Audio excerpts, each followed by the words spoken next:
Video में भी पहले समीकरण बनाया जाएगा, फिर समीकरण को हल किया जाएगा कि कैसे समीकरण को हल किया जा रहा है। तो आपको क्या करना है, बस आप अंत तक देखते रहिए। आपको अच्छा लगेगा तो लाइक, शेयर और सब्सक्राइब जरूर करिएगा। देखिए हमारे सामने एक क्वेश्चन है, एक क्लास टेस्ट में शेफाली के गणित और अंग्रेजी में प्राप्त किए गए अंकों का योग, यानी जो उसने गणित और अंग्रेजी में अंक प्राप्त किए, दोनों अंकों को, दोनों विषयों के अंकों को जोड़ने पे 30 आ रहा है। दोनों विषयों के अंकों का योग 30 है। फिर आगे, यदि उसके गणित 2 अंक, ठीक है, यहाँ में लिखना रहेगा गणित में, ठीक है, यदि उसके गणित में 2 अंक अधिक और अंग्रेजी में 3 अंक कम मिले होते, ठीक है, ऐसा सपोज किया जा रहा है कि अगर उसको अंग्रेजी में 2 अंक और अधिक उसको गणित में, ठीक है, गणित में 2 अंक और अधिक मिल गए होते और जो है अंग्रेजी में 3 अंक कम मिल गए होते, गणित का 2 नंबर बढ़ गया होता और अंग्रेजी का जो पहले मिला था नंबर उससे 3 नंबर कम हो गया होता, तो क्या होता, तो उसका गुणनफल, तब जो नंबर होते, यानी जो गणित में 2 नंबर बढ़ जाता, अंग्रेजी में 3 नंबर कम हो जाता, तब जो नंबर आते उन दोनों का गुणनफल 210 होता। तो उसके द्वारा प्राप्त विषयों के अंक, देखिए इसमें कुछ भी नहीं दिया है, न कितने नंबर का पेपर है, कितना नंबर वो पाई है, दोनों सब्जेक्ट का नहीं दिया। फिर भी देखिए मैं कैसे इसको दोनों सब्जेक्ट का नंबर आपको जो है निकाल के दिखाता हूँ, कैसे दोनों सब्जेक्ट का नंबर पता चल जाएगा कि गणित में कितना नंबर पाई है, अंग्रेजी में कितना नंबर पाई है। बस आप ध्यान से देखते रहिए। यहाँ पे सबसे पहला काम देखिए, मैं इसके पहले भी बताया हूँ कि समीकरण में कैसे माना जाता है। इसमें सपोज करना, हमें मानना, अपने से मान के एक्स वाई जेड वेरिएबल जो है कोई भी मान लेते हैं, उसी के आधार पर उसको हल करते जाते हैं, फिर जो है लास्ट में हमारा आंसर आ जाता है। तो यहाँ पे देखिए है, पहले देखते हैं ना कि किससे कंपेयर किया, गणित और अंग्रेजी में प्राप्त किए गए अंकों का योग जो है 30 है। तो बस न गणित का अंक पता है ना अंग्रेजी का अंक, तो दोनों को मान लेंगे कि माना गणित में x और अंग्रेजी में y मान लेते हैं। कोई भी जो आप मान सकते हैं, ए से जेड तक माना गणित में x और अंग्रेजी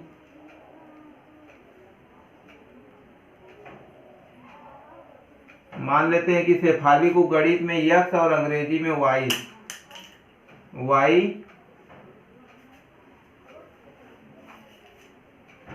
अंक मिले, ठीक है, गणित में x और अंग्रेजी में y अंक मिले।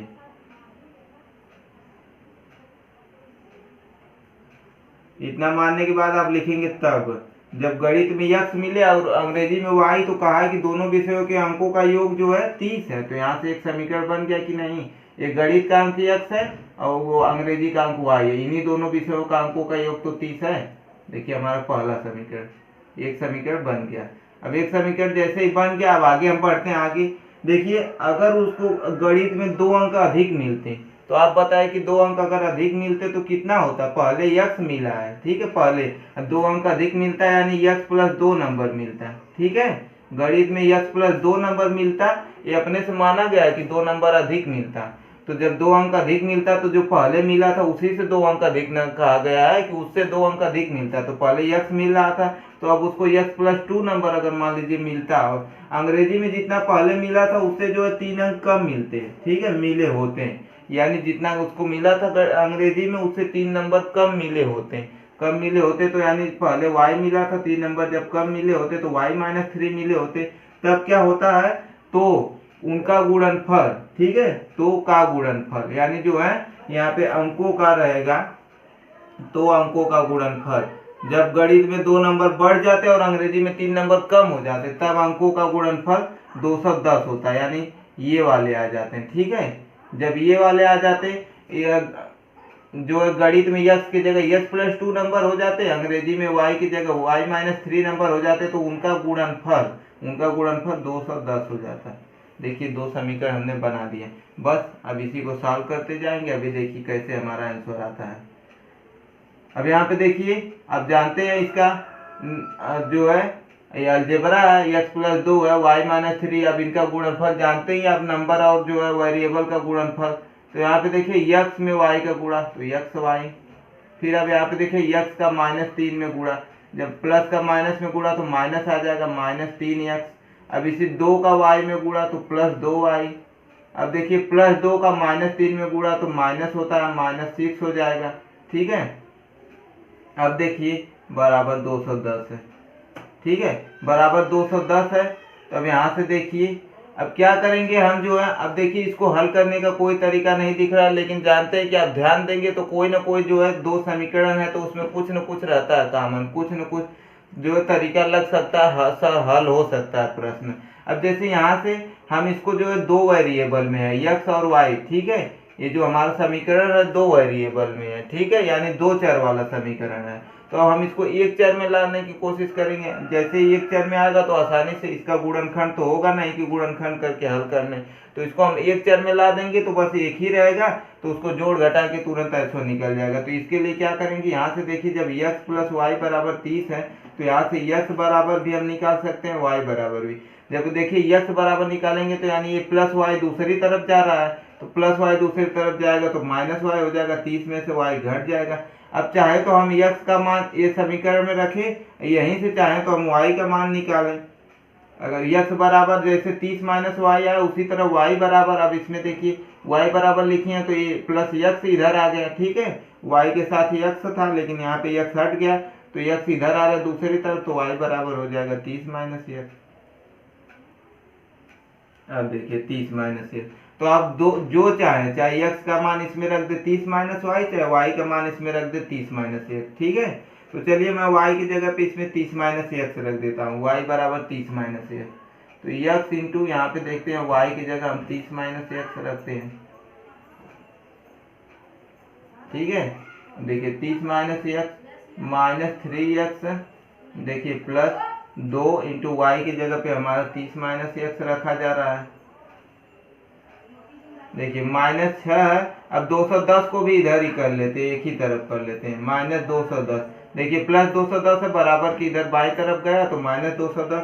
अब देखिए इधर 210 भी इधर चला गया तो बराबर 0, ठीक है। ये नहीं कि बराबर अब हट जाएगा, बराबर हमेशा रहेगा क्योंकि एक समीकरण है, तो समीकरण में बराबर कुछ न कुछ रहता है। बराबर 0 हो गया, ये हमारा समीकरण। अब देखिए ये वन वेरिएबल आ गया, इक्वेशन इन वन वेरिएबल, ठीक है, यानी एक चर वाला समीकरण। अब इसमें केवल एक ही चर है x, ठीक है, हर जगह x है और दूसरा चर कोई नहीं है। तो अब आराम से देखिए कैसे सॉल्व होता है, 30 का x में गुणा 30x, अब इसी x का जो है x में गुणा x स्क्वायर माइनस 3x।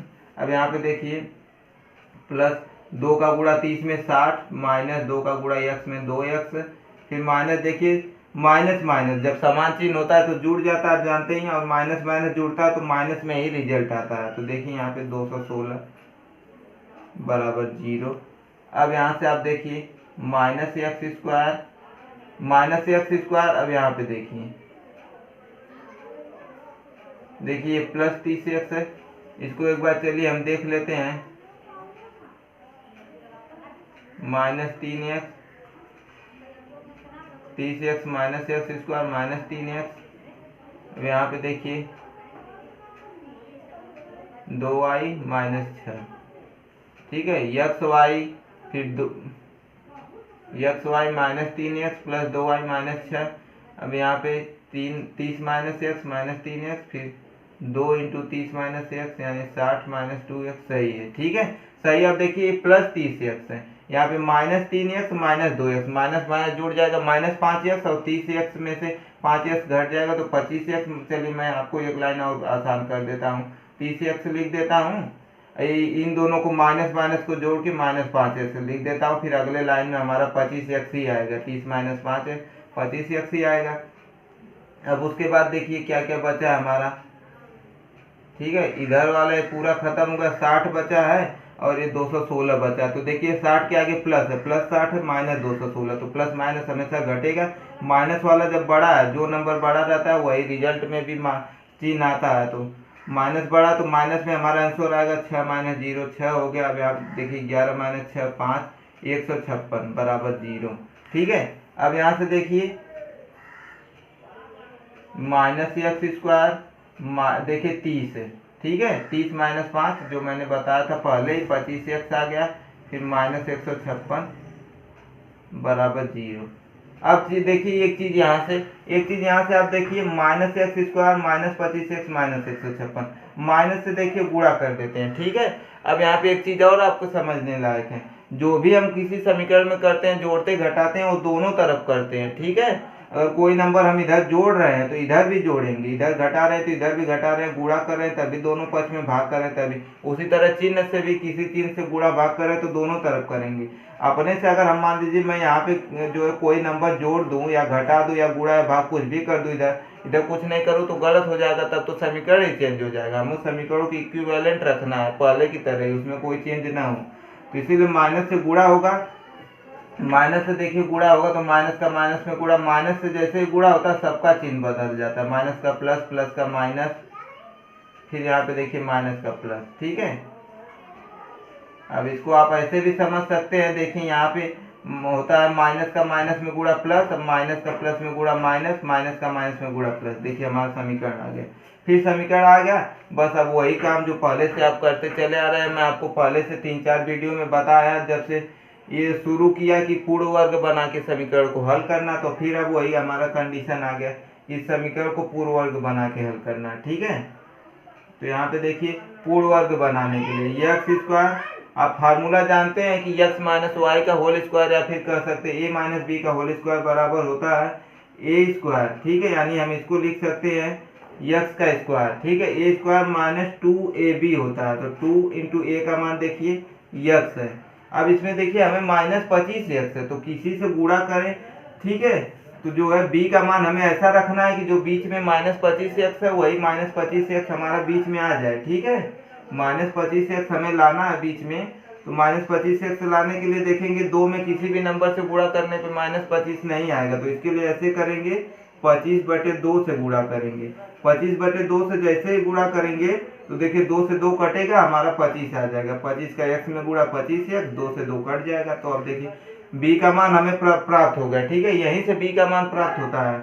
2 और a का मान तो पता है, a स्क्वायर माइनस 2ab होता है, तो 2 इंटू a का मान देखिए x है, x का स्क्वायर यानी a स्क्वायर, तो 2a इंटू b, तो b का मान हमें ऐसे रखना था कि माइनस 25x आ जाए, तो हमने 25/2 रखा, 2 से 2 कटा, 25 का x में गुणा 25x आ जाए। अब यहाँ पे देखिए जैसे ही b का मान पता चल गया, b का मान पता चला, तो उसी को अब जो है वर्ग करके जोड़ेंगे। इसलिए ऐसा इसलिए किया जा रहा है क्योंकि आप जानते हैं कि फार्मूला होता है a स्क्वायर माइनस 2ab और फिर जो है प्लस बी स्क्वायर होता है, तभी उसको हम जो है a माइनस बी का होल स्क्वायर लिखते हैं। तो प्लस बी स्क्वायर, तो हमने इसको जोड़ा, 25/2 का होल स्क्वायर को हमने जोड़ा। अब जानते हैं कि समीकरण में हम कुछ जोड़ रहे हैं, तो उसी को हम जो है घटा भी देंगे ताकि समीकरण में कोई चेंज ना हो, ठीक है, कोई चेंज ना हो। तो 25/2 का जो है होल स्क्वायर को हम घटाएंगे भी, इसी को जोड़े इसको घटाएं। अब देखिए चाहे तो इसको काट देंगे तो फिर से हमारा वही समीकरण मिल जाएगा। प्लस 156 देखिए हमारा अभी पहले से बचा है,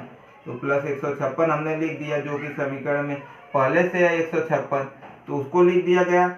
अब यहाँ पे देखिए, यहाँ से हमारा देखिए a square minus 2ab plus देखिए b स्क्वायर, यहाँ से हमारा ये फार्मूला बन गया x माइनस 25/2 का होल स्क्वायर, ठीक है, 25/2 का होल स्क्वायर। अब देखिए फिर यहाँ पे प्लस 156 है, यहाँ पे माइनस हो जाएगा, मैंने प्लस वाला पहले लिख लिया, फिर ये वाला हमारा बचा है माइनस 25 का वर्ग 625, 625/2 का वर्ग 4 बराबर 0, ये बराबर 0। अब देखिए मैं ऊपर का प्रश्न मिटा रहा हूँ, आप जो है वीडियो को पॉज करके इसको लिख दीजिएगा, क्योंकि नीचे जगह ही नहीं है, ठीक है। नीचे लिखूंगा तो आपको दिखाई नहीं देगा, इसलिए मैं इसको मिटा रहा हूँ।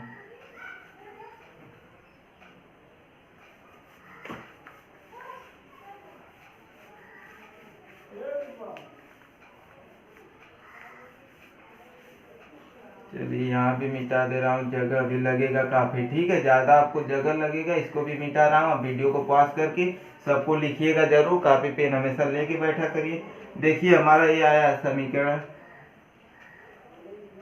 x माइनस 25/2 का होल स्क्वायर। अब यहाँ पे देखिए प्लस देखिए इसका जानते हैं आप, जैसे फ्रैक्शन को हल किया जाता है, ठीक है, भिन्न को हल किया जाता है, इसके नीचे 1 लिखेंगे, फिर लस अपर लेंगे, तो इसका यही होता है, जब दूसरे के नीचे कुछ नहीं है तो जो है इसका जो है जिसके नीचे है कुछ जो हर में है उसी का जो इसमें गुणा हो जाता है। 4 का डायरेक्ट 156 में गुणा हो जाएगा, तो आ जाएगा देखिए 4 छक 24, फिर 4 पछे 20, 2 22, 4 एकम 4, 2 6, 624 आ गया, 624 माइनस 625/4। अब देखिए तो हमारा हल हो गया। यहाँ पे देखिए हल हो गया ये समीकरण x माइनस 25/2 का होल स्क्वायर प्लस। अब यहाँ पे देखिए 624 में से 625 घटेगा। यहाँ पे देखिए माइनस वाला बड़ा है, 625 में से 624 घटाएंगे तो 1 आएगा, माइनस वाला बड़ा है तो हमारा रिजल्ट माइनस में आएगा, तो -1/4 बराबर 0। बस अब यहाँ से देखिए जैसे ही आ गया, यहाँ पे चलिए लाइन बना दे रहा हूँ कि ये जो है अलग है। फिर यहाँ पे देखिए x माइनस 25/2 का होल स्क्वायर बराबर, देखिए प्लस -1/4 है तो इधर आके प्लस 1/4 हो जाएगा। प्लस 1/4, 1/4 को हम 1/2 का स्क्वायर लिख दे रहे हैं। ठीक है, एक लाइन मैंने यहाँ से हटा दिया। आप चाहे तो इसके नीचे लिखते हैं, इसको जो है x माइनस 25/2 का होल स्क्वायर बराबर 1/4 लिखते, फिर बराबर 1/4, फिर नीचे उसी को लिख देते 1/2 का होल स्क्वायर। तो मैंने इतना लिख दिया। अब देखिए आगे, बस हमारा जब घात समान है, आप यहाँ पे लिखना चाहेंगे लिख सकते हैं कि घात समान है तो आधारों की तुलना करने पर। ठीक है, घात समान है तो आधारों की तुलना करने पर, घात समान है तो आधारों, चलिए आप लिख लीजिएगा यहाँ से। अब देखिए यहाँ पे x माइनस 25/2 बराबर, घात दोनों का समान है तो आधार की तुलना करते हैं, x माइनस 25/2 बराबर, देखिए जब भी स्क्वायर हटता है तो प्लस माइनस में आंसर आता है, प्लस माइनस, तो इधर भी स्क्वायर हटा तो प्लस माइनस में आएगा, तो प्लस माइनस से प्लस माइनस हट जाएगा, बस प्लस में बचेगा हमारा 1/2। अब यहाँ से देखिए x बराबर 1/2 प्लस माइनस 25/2 है, दूसरे तरफ आ गया तो प्लस 25/2। अब देखिए 25 1 26/2, तो 26/2 देखिए आ गया हमारा 13। ठीक है, 13 दूना 26 होता है। अब देखिए 13 आ गया हमारा जो है एक यक्स, और यक्स हमने माना था कौन सा सब्जेक्ट, गणित माना था। ठीक है, जो भी सब्जेक्ट माना था आप ऊपर लिखिए ही है कि कौन सा सब्जेक्ट है, तो जो भी माना था आपने उसका आ गया, उस विषय में उसने जो है 13 नंबर पाया था। दूसरा निकालने के लिए देखिए है, अब यहाँ यक्स आ गया तो y वाला हम रखेंगे, y बराबर y निकालने के लिए 30 माइनस यक्स होता है, तो 30 माइनस, देखिए 30 माइनस यक्स है, यक्स की जगह हमारा 13 आया, 30 माइनस 13, तो देखिए यहाँ पे आ जाएगा 17, 10 माइनस 3 7 17। यानी जो है एक विषय में उसने जिसको आपने यक्स माना था उस विषय में देखिए, अगर गणित को माना था तो गणित में 13 नंबर, अंग्रेजी को y माना था तो y जो है यानी अंग्रेजी में 17 नंबर, इस तरह से उसने पाया था। देखिए दोनों विषय का नंबर उसका प्राप्त हो गया कि नहीं, कुछ दिया नहीं था, कितने नंबर का पेपर है, कितना नंबर उसने पाया है, बस ट्रिक दे दिया था पहेलियों के रूप में कि जो है दोनों विषय का योग 30 है। जब वो 2 नंबर गणित में ज़्यादा पाती, अंग्रेजी में 3 नंबर कम पाती, तो जो है उनका गुणनफल 210 होता। इसी दोनों समीकरण को हमने एक समीकरण बना दिया, इसी प्रश्न को पढ़ के फिर समीकरण को हल करके उनके दोनों विषयों का नंबर मिल गया। ठीक है, गणित में 13, अंग्रेजी में 17। तो बच्चों देखिए अब जो है इसको थोड़ा ये बड़ा है प्रॉब्लम, एक बार में नहीं आ रहा है तो अब इसको दोबारा देखिए। ठीक है, एक बार में नहीं आ रहा है तो बस इतना करिए, वीडियो को दोबारा देखिए, तुरंत मैं अगला क्वेश्चन बता रहा हूँ। अब देखिए अगला क्वेश्चन लिखूंगा नहीं क्योंकि जगह यहाँ पे कम है, मैं आपको पढ़ के बता रहा हूँ, आप जरूर लिखिएगा। ठीक है, क्योंकि आप जब क्वेश्चन ही नहीं लिखे रहेंगे तो आपको पता कैसे चलेगा कि किस तरीके का क्वेश्चन पूछा जाएगा, तो उसको ऐसे हल किया जाएगा।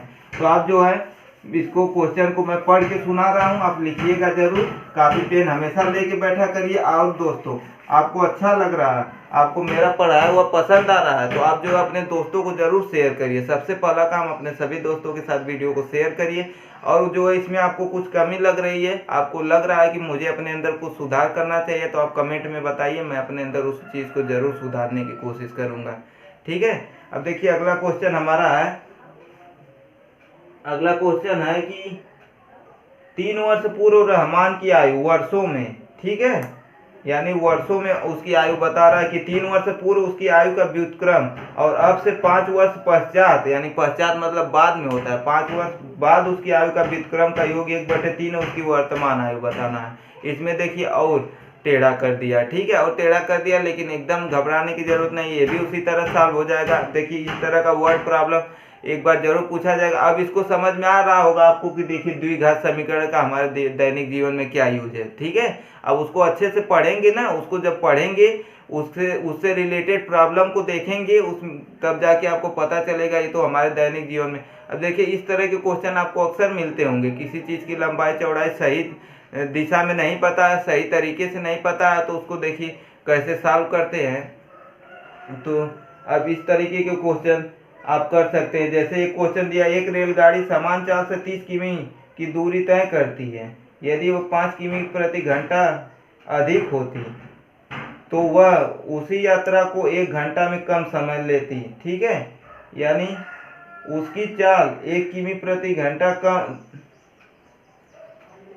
यदि वह चाल, ठीक है, यदि वह चाल 5 किमी प्रति घंटा अधिक होती, 5 यानी उसकी हर घंटे चाल 5 किमी बढ़ जा रही है, 5 किमी प्रति घंटा चाल उसकी अधिक रहती पहले से, तो क्या करती कि वही दूरी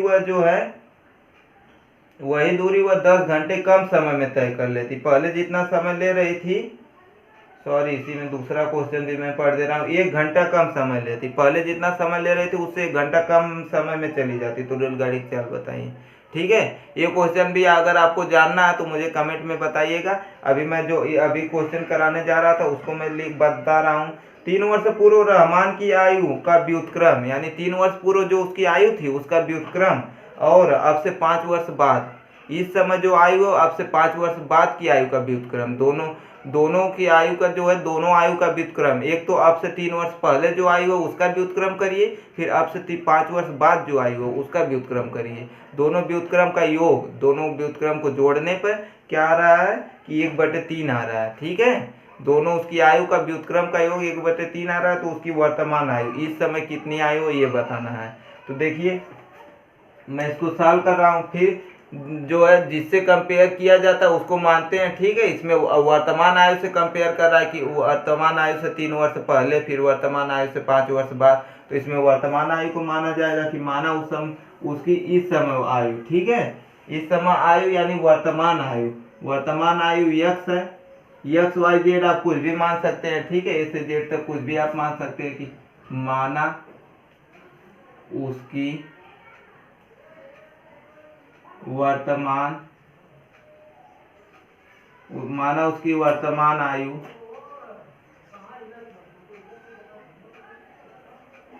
यक्स है।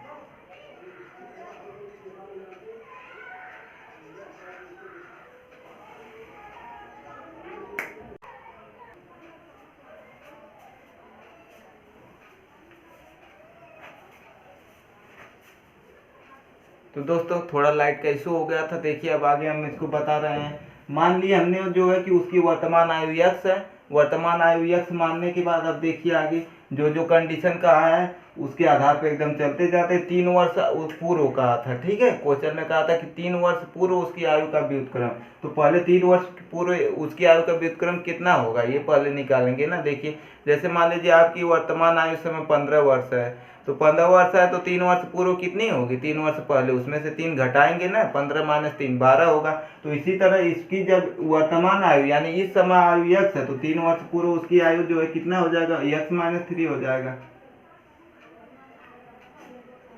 3 वर्ष पूर्व, देखिए 3 वर्ष पूर्व उसकी आयु,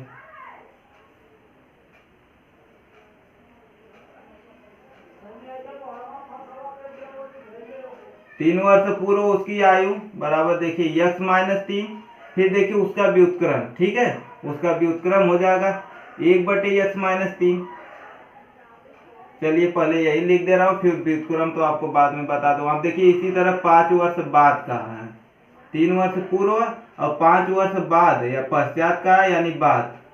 ठीक है, 5 वर्ष बाद उसकी आयु का व्युत्क्रम, 5 वर्ष बाद पहले उसकी हम आयु लिख रहे हैं यक्स + 5।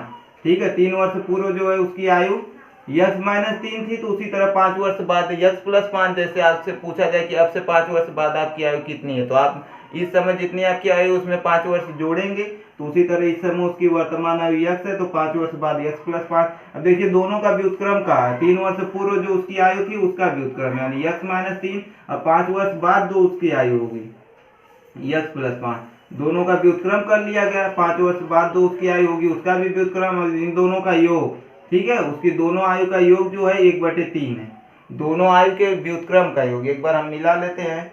ठीक है, क्वेश्चन को देख लेते हैं। 3 वर्ष पूर्व रहमान की आयु का व्युत्क्रम। तो 3 वर्ष पूर्व आयु, फिर उसका व्युत्क्रम कर लिया गया। फिर उसके बाद है व्युत्क्रम अब से 5 वर्ष पश्चात आयु के व्युत्क्रम का योग। ठीक है, अब से 5 वर्ष बाद आयु के व्युत्क्रम, फिर दोनों का योग बराबर है 103 के, सॉरी 1/3 के। ठीक है, 1/3 के, सही है। तो बस देखिए हमारे इसमें एक ही समीकरण बन रहा है, एक ही समीकरण से इसको हल हो जाएगा।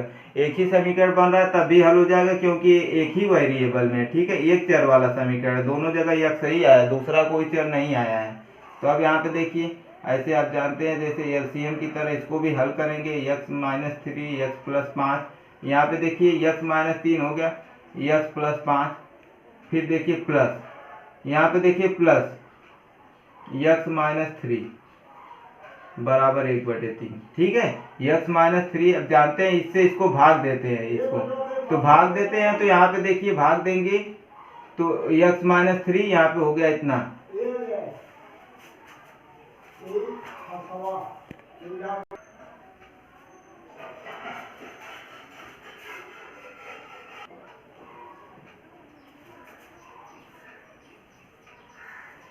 सॉरी दोस्तों थोड़ा डिस्टरबेंस हो गया था। देखिए हम आगे बढ़ते हैं। आप देखिए यहाँ पे अब जानते हैं इससे इसको डिवाइड करते हैं, ठीक है, इससे इसको भाग देते हैं, भाग देंगे तो बस यहाँ पे देखिए x+5 यहाँ पे बचेगा। फिर वही काम करते हैं, बीच में प्लस है, फिर x+5 से इसको भाग देंगे पूरे को तो x+5 कट जाएगा, x-3 बचेगा बराबर 1/3।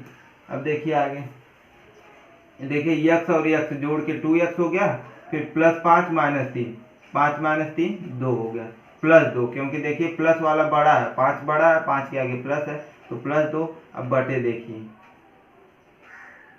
x-3 x+5, अब देखिए बराबर 1/3। जब देखिए ऐसे रहता है तो जो है बराबर की बात कुछ रहता है भिन्न के रूप में दोनों तरफ रहता है तो देखिए इसका जो है क्रॉस मल्टीप्लाई होता है। एक तरफ भी भिन्न के रूप में, एक तरफ केवल नंबर है तो उसके नीचे 1 लिख के ऐसे क्रॉस मल्टीप्लाई, इसी को वज्र गुणनखंड भी बोलते हैं। ठीक है, वज्र गुणनखंड। चलिए मैं आपको इधर लिखता हूँ, इधर लिखता हूँ। यहाँ पे देखिए 3 का इसमें गुणा होगा तो 2x में तो 6x, फिर 2 में गुणा होगा तो 6 बराबर, देखिए इधर 1 में गुणा होगा तो यही रहेगा x-3 और x+5 ही रहेगा। ठीक है, यही रहेगा। अब देखिए अब यहाँ पे 6x + 6 बराबर x का x में गुणा देखेंगे तो x²। अब इन दोनों का बस गुणा है, जैसे आप पिछली क्लास में पढ़े हैं बहुपदों का गुणा। ठीक है, कक्षा 9 में पढ़े हैं बहुपदों का गुणा, 6, 7, 8 में भी ये सब चीज़ आप पढ़े हैं। अब x का जो है 5 में गुणा तो 5x, फिर -3 का x में गुणा तो -3x। अब देखिए -3 का 5 में गुणा तो -15, 3 × 5 = 15। अब यहाँ पे देखिए हम सबको एक तरफ करेंगे, ठीक है, सबको एक तरफ करेंगे तभी समीकरण को हल करेंगे। तो यहाँ पे देखिए x² फिर +5x, अब x के साथ ये वाला x भी लिखते हैं। देखिए +6x है, +6x। अब हम जो है बराबर के पहले ये बराबर के राइट साइड है, बराबर के हम लेफ्ट साइड ला रहे हैं। ठीक है, इधर से जो है इस साइड ला रहे हैं, इस साइड ला रहे हैं तो -6x हो जाएगा। 5x के साथ ला रहे हैं तो -6x हो गया। ठीक है, अब माइनस देखिए 5x, यहाँ पे देखिए 5x हो गया, फिर -6x, अभी -3x भी तो हमारा बचा है, -3x। अब देखिए -15, अब ये देखिए उसी तरह 6 भी, ये देखिए बराबर की, ये तो 15 बराबर की लेफ्ट साइड है और ये राइट साइड है, लेकिन अब दोनों एक ही तरफ हो जा रहा है, 15 के साथ में हो जा रहा है 6, तो ये +6 इधर आके ये भी -6 बराबर 0। ठीक है, सब एक तरफ हमने कर दिया, सब एक तरफ कर दिया। उसके बाद देखिए x², अब ये देखिए 5x -6x, -x बचेगा, -x -3x -4x बनेगा। अब इसका जोड़ घटाना है, आप वैसे भी जानते हैं, इसको आप समझ लीजिए कि यहाँ पे देखिए 4x ही आएगा। ठीक है, ये दोनों माइनस वाला एक में जुड़ जाएगा, -9x, 5x में से 9x घटाएंगे तो -4x। अब देखिए ये भी माइनस माइनस जुड़ेगा, रिजल्ट माइनस में ही आएगा, -21 बराबर 0। अब यहाँ से देखिए जैसे ही आ गए यहाँ तक, फिर वही वाला कंडीशन है जो इसके पहले मैं आपको 2-3 वीडियो से बताते चले आ रहा हूँ, पूर्ण वर्ग बनाना, पूर्ण वर्ग बना के हल करना। तो बस x² पूर्ण वर्ग बनाने के लिए देखिए a - b का होल स्क्वायर के रूप में हमें बनाना है।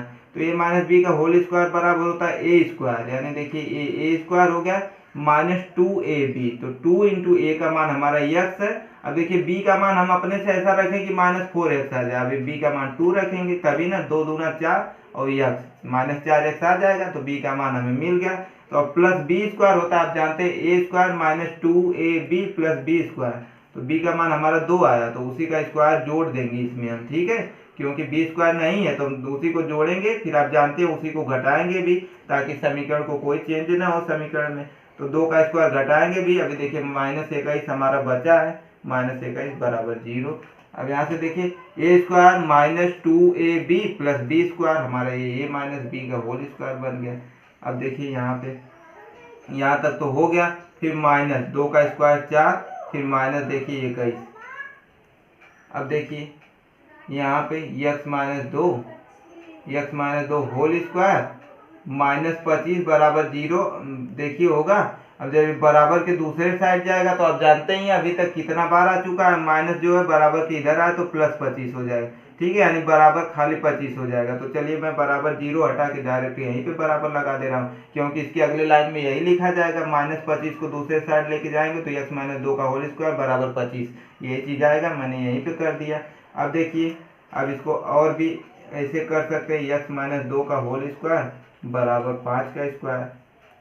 बस फिर वही काम एकदम, आधार समान घात समान, सॉरी घात दोनों में देखिए दोनों तरफ 2 है ना, घात समान आधारों की तुलना करने पर x माइनस 2 बराबर 5, x बराबर 7 आएगा।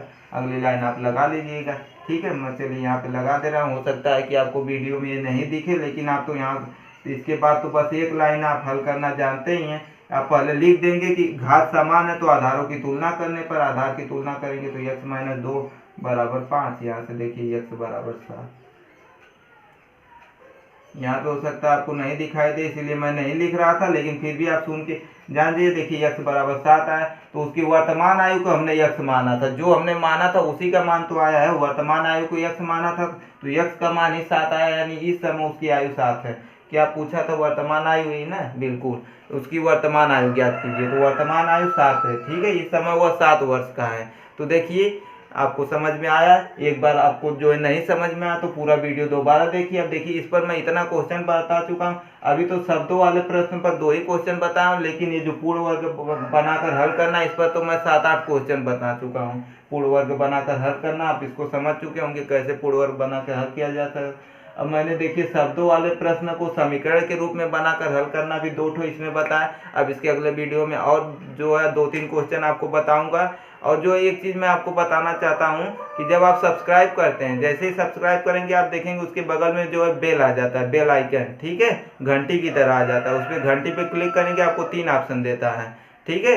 तो आप जो है सबसे ऊपर वाला आल पे क्लिक कर देंगे, आल पे। तो मैं जो भी वीडियो अपलोड करूंगा, मैथ का जो भी टॉपिक जो है यूट्यूब पे डालूंगा, आपके मोबाइल पे तुरंत नोटिफिकेशन पहुंचेगा। जैसे ही यहाँ पे अपलोड होगा कि आपने इंटरनेट अगर आपका चालू है तो तुरंत आपके मोबाइल में दिखाएगा, नहीं चालू है तो जब भी चालू करेंगे तो उसका नोटिफिकेशन आ जाएगा मेरे वीडियो का।